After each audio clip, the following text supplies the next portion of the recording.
Host Christene Marie. Tonight we are going to be diving into relationships and really exploring the question of why are they just so hard?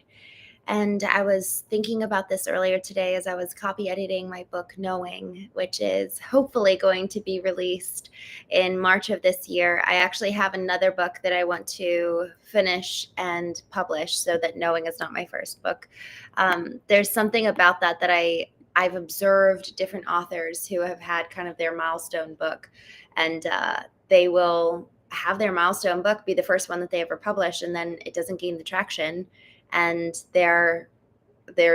honestly kind of devastated because they just put all this work into it, and then the second, third, fourth book, which isn't their primary hallmark, does really well. So I want to have another book published before I do Knowing. So I'm going to do that. But all that to say, I was just reviewing some of honestly, I was rereading it and also reviewing some of the notes from my copy editor today. And it made me think as I was reading, there's so many layers and complexities to relationships. And even yesterday, I was listening to the book Letting Go by David Hawkins, and he was talking about relationships and how these negative feelings can really play a large part and a large role in relationships. And as I was considering this, the majority of my book is actually centered around how I went through, by way of a broken relationship, the process of waking up and looking in the mirror for the first time. And as I have experienced that season of my life of really being in the wilderness, is what I like to call it, of really kind of being alone and being isolated and really almost like going out to pasture by myself and experiencing the dark night of the soul with no one around me. Like, I would go to therapy on like a bi-weekly basis and talk to my therapist, but I really did so much work alone. And by way of being alone, I really came to know myself, and I came to understand different truths about God and about the world and about myself. And over the last 2 years, as I've more or less so stopped living as nomadic as I did the first 2 years after my husband left, and after divorce, I found, just by way of being in relationship with my sisters and my parents, and now I have a new man. And so after, being single for 3 years, and then now being in close relationship with someone on a romantic level, and then also just my family, I've realized how much relationships do the very thing that I would have to go into the wilderness to pursue, which is to really cultivate looking in the mirror and cultivate a learning about myself. And what I found is that there is so much that is exposed to us about us in relationship. And there's some core elements that I think are really, really important, that almost like we have to agree on about relationships and why they're so hard, because otherwise we think we're an anomaly. I thought that when I got married, no one around me ever talked about how hard their marriage was. And I was 20, so I was a baby, but no one talked about how hard it was. Nobody ever kind of leaned into asking me how it was in a very honest way. When people would ask about their marriage or share about their marriage, it was like, "Oh, work or the kids," but it was never about them too.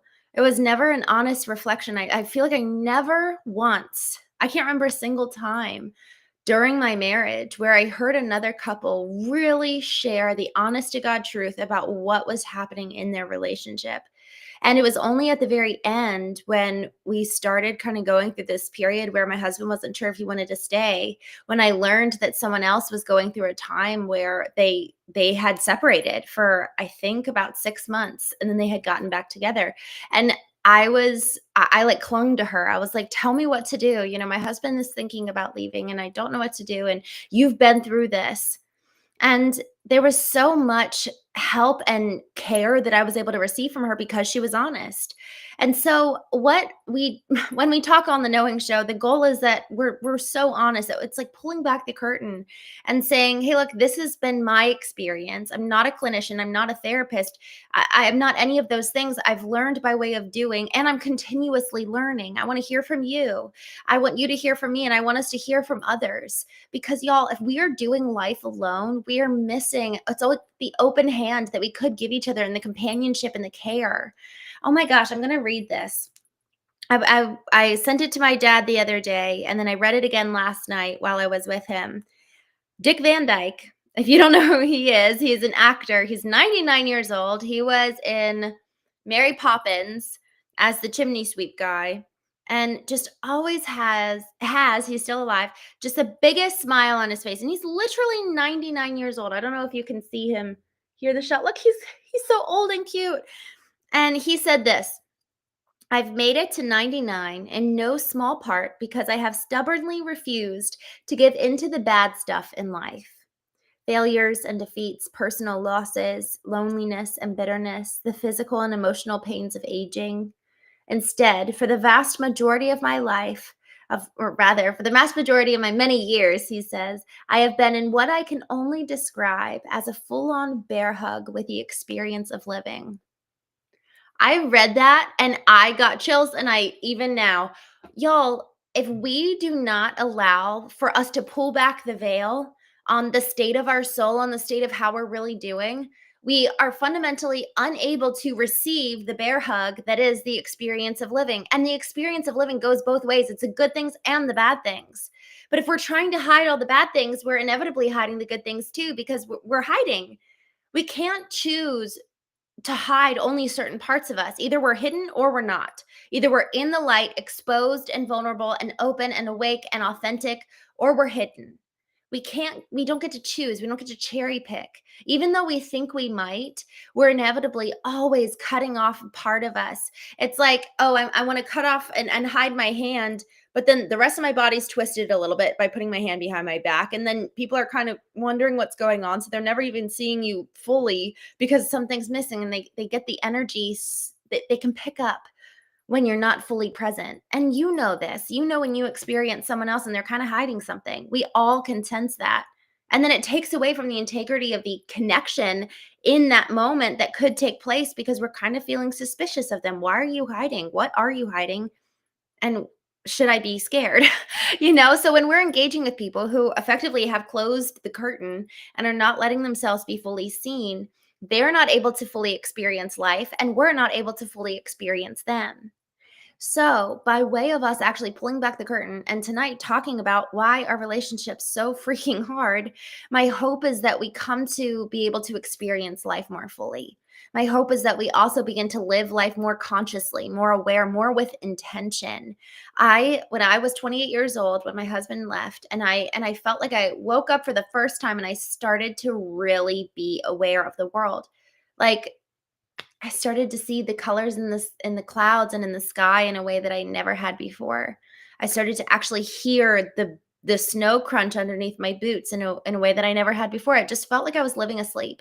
And now I'm awake.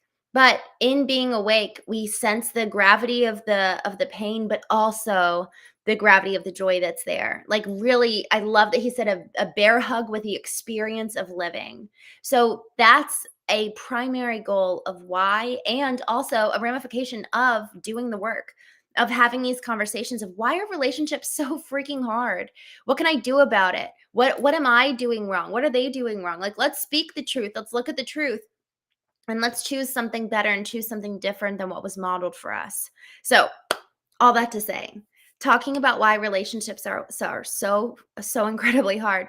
There's a couple of things that have been really milestones for me. One, understanding the dynamic that I came from in terms of how I was raised. How did my mom and dad raise me to engage with conflict? How did they raise me to engage with relationships in general? What is my relationship like with my dad? What's my relationship like with my mom?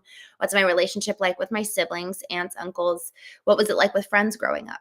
We have to take time to consider this because that's our baseline. That's where we're starting from. And then when we take into account our college roommate or our new house roommate or our business partner or our life partner, we're all coming from such different, very, very often different starting points. And then we wonder why it's like ships in the night when we talk, and it's like, how did you not hear? How did you misconstrue? And it's so confusing. How did we end up here in this moment so entirely on different pages, so entirely misunderstood? It's because we're starting from two completely different points. It's like two rocket ships that both start at the same kind of launch pad, but one slightly angled a little bit to the right. Well, they're going to shoot off and go completely different directions at some point. Well, imagine how much harder if you're not starting on the same launch pad. You're miles apart. And then maybe you cross over at some point in the ether. But y'all, this is why it's so important, because what we can do when we actually recognize, oh man, that's where I started way back there. Okay, I actually want to change some points about that. I actually want to change the way that I show up and engage with the world, or in this context, relationships. So I'm going to create with intention a new starting point right here, right now, today. So we have to understand what was the starting point, what was the launch pad that we were given and inherited just by way of existing in the family that we did and the environment that we did. So what's the launch point? What was the starting point? And then now that we're conscious of that, now we can be conscious to create a new starting point today and recognize, okay, that's how it was. This is where I am today. This is how it shows up and impacts relationships. So what was the launch pad? What is the current one? How has it actually changed and shifted? What are other core moments and experiences I've had from my childhood up until this very moment? How have other relationships, my marriage that didn't work out 100% had an impact on my today launch pad. So we have a launch pad in the past of the environment and childhood that we came from. And then we have a launch pad today of our current status of, okay, well, where am I today? What's my current status? And analyzing both of those and understanding the dynamics in the past that shaped and informed today, but also the core moments since then to make today's launchpad what it is. If you and I experienced any kind of abuse or experienced any kind of real joy, we're going to be bringing all of those experiences into this current launchpad. And so a big part of why relationships are so hard is not just the initial childhood experience, but then also a lack of real awareness of our current state, our current baseline. We're not living conscious. We're actually living rather asleep. We're living on these autopilot engagements in the way that we show up in the world. And we haven't taken the time to really consider, okay, what was the past? What's my current? But then what's my ideal?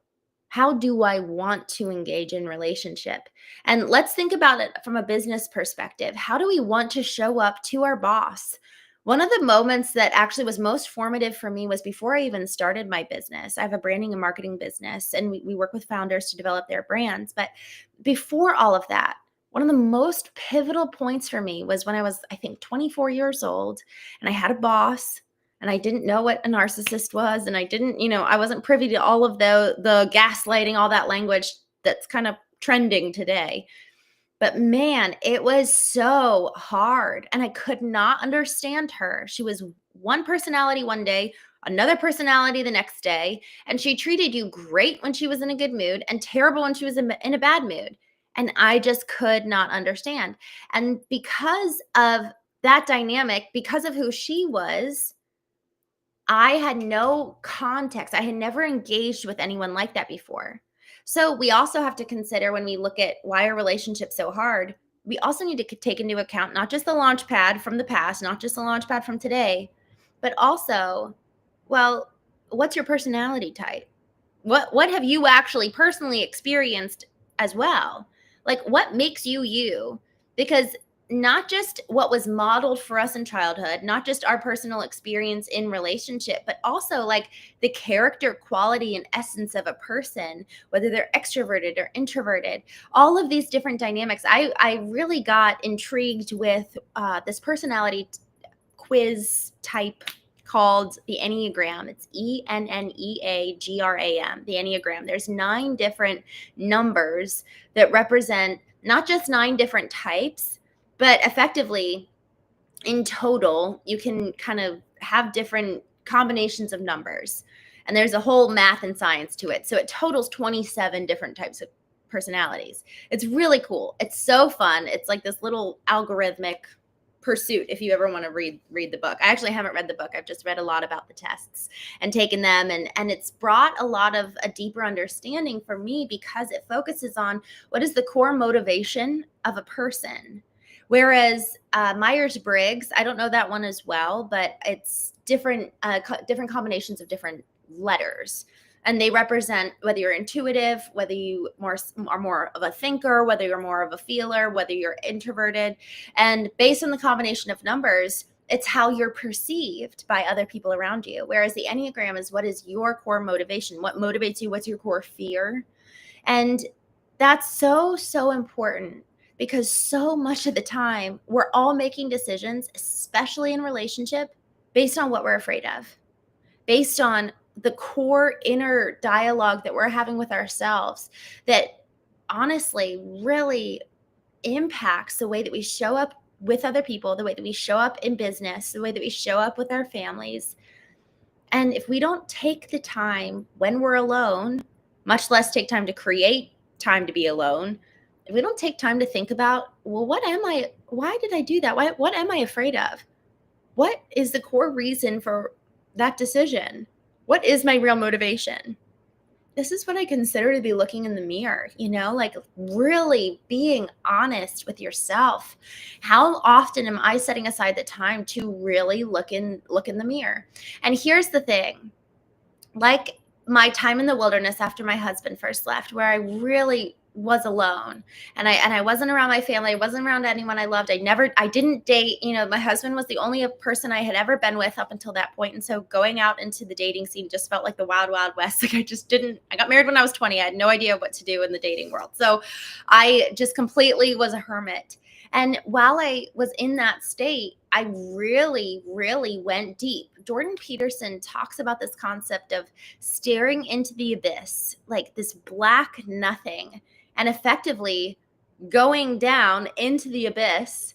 And he says, like, if you go far enough, you'll get the keys to redemption, like the story of Christ going into the gates of hell and getting the keys to redemption. It's not enough to just look in the mirror, see what you don't like, and be like, oh, darn. No, we actually need to let those parts die. We actually need to go through the death process to then get to the other side for redemption. We have to be willing to look at the honest, hard truth and allow for either moments of silence and moments of isolation to look in the mirror, or allow those moments of conflict with our partner to serve as a mirror and say, why did I do that? Why did I react that way? And get so incredibly curious.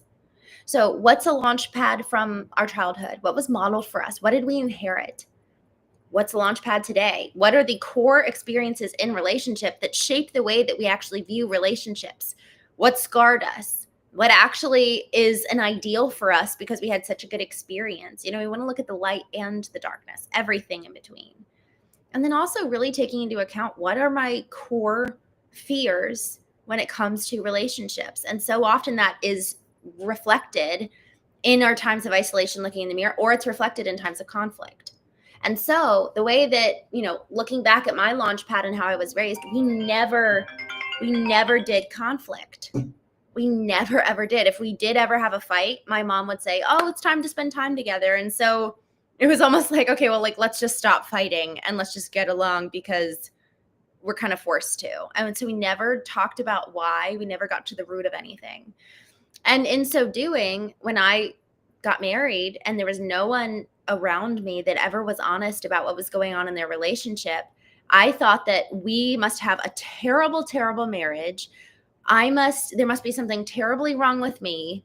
No one else in my life had ever had these issues with me. And so I was so in this very unrealistic world around what conflict was.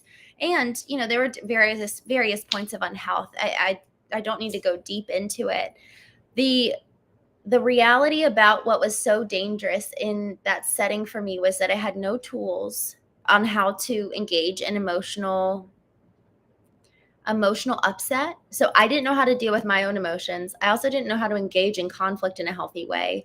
And there was no one to talk to. There was no accountability. And there was no, there's something about just almost like word vomiting on people and just gossiping. That's not what I'm talking about.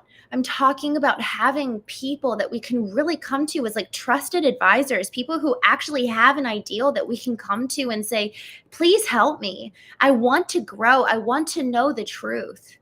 And so now today, talking about the past launchpad, talking about the current launchpad, what has informed everything to my baseline today.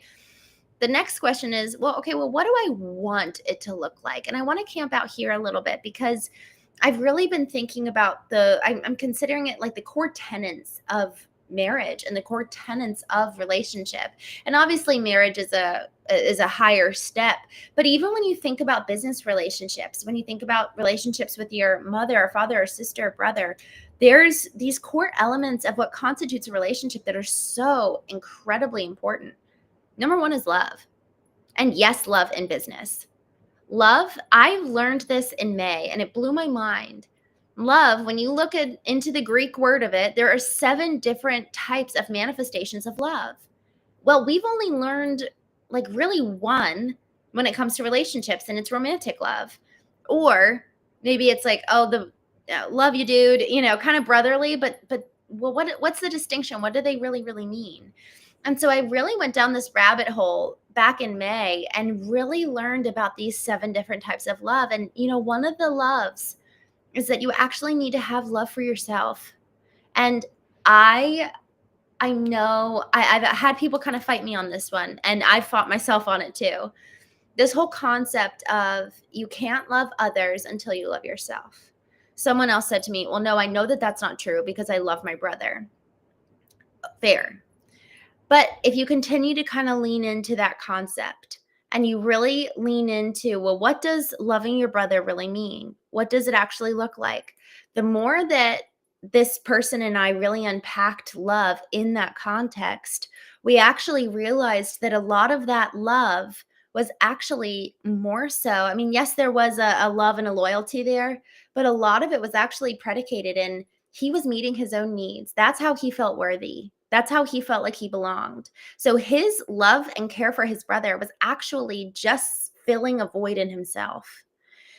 Y'all, this is why it is so important to become just so aware of these terms. What does love mean to you? And is your definition of love something that's right and something that you're proud of?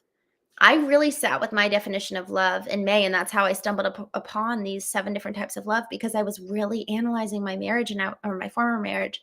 And I was like, how is it that we both loved each other? And then look at what happened and what went wrong and where did it go wrong? And y'all, this is 4 years later, and I was still asking this question because I've looked in the mirror to varying degrees. And this time I was like, I just need to be so honest with myself. What do I not want to see? And what truth is behind the veil?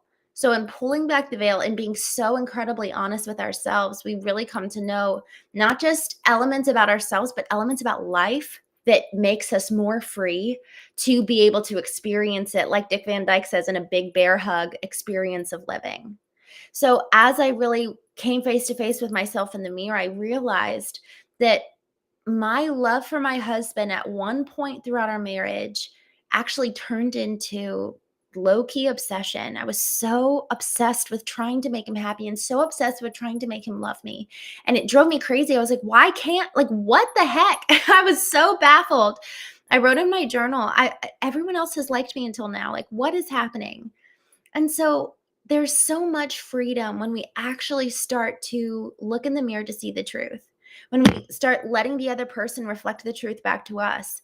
Because if I had been able to realize, oh my gosh, I'm actually not even loving you.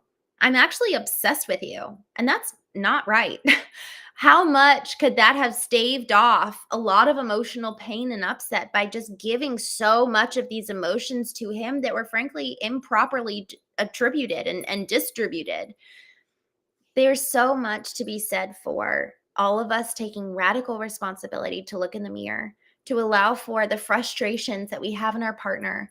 If we have this mindset, and this is so incredibly important, this has to be kind of a commitment to this concept of what does this moment have to say about me? Y'all, that's a hard hard thing to commit to. But if we're willing to, I promise you that you will come to know so much more about yourself and the world and probably God and probably the other person.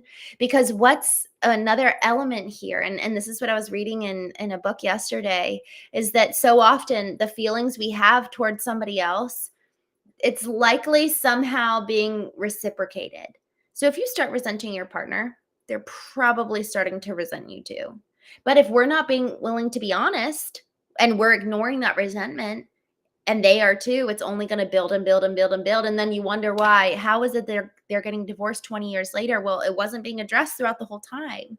So if we're willing to square off with the person in the mirror, look at ourselves, and then speak the truth, and speak the truth with love. And this is where those 7 different types of love are really important to just spend time with. What does it actually look like to come back to loving myself? Because otherwise, we're just loving other people. And I say loving with air quotation marks, because am I even being the kind of partner that they want or expected or that they need? Because all I'm doing is using them to meet my own. And that's where it like makes you want to vomit when you see that kind of truth, because it's like, oh my gosh, I did everything I possibly could with what I knew during my marriage. And so there's so much grace for that. There's so much grace for my parents. There's so much grace for your parents, all of whom I'm sure and I hope did the best that they could. And there's so much grace for you for doing the best you could. And so now the question is, are we willing to change now that we know better? Because if we're not willing to change, if we start learning new information and we're not allowing it to integrate in our body and mind and soul and spirit, then now we're actually choosing to remain the same.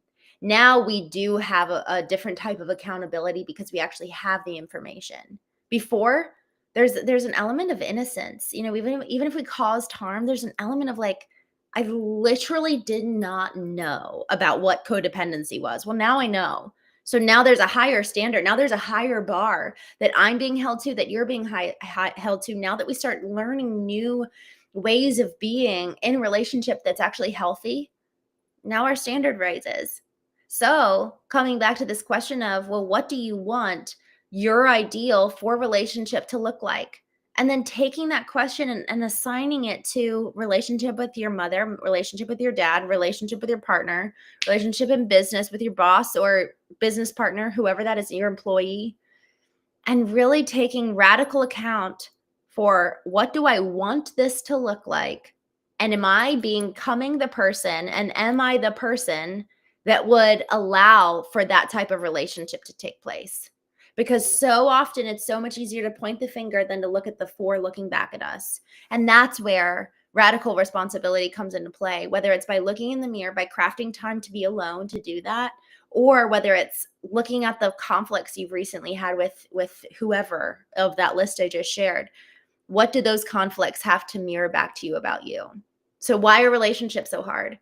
Because there's all this data that we have not been aware of, that we've never been conscious of, because we haven't taken into account the difference of just we approach life differently. We're just different people. What's your personality type? What's mine? Really understanding our core motivations and our core fears.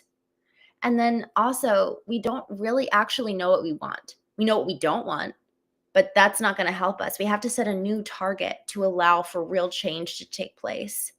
So with relationships, there's so much freedom on the other side once we actually start speaking the truth, once we actually start taking radical responsibility to look in the mirror and allow for real change to take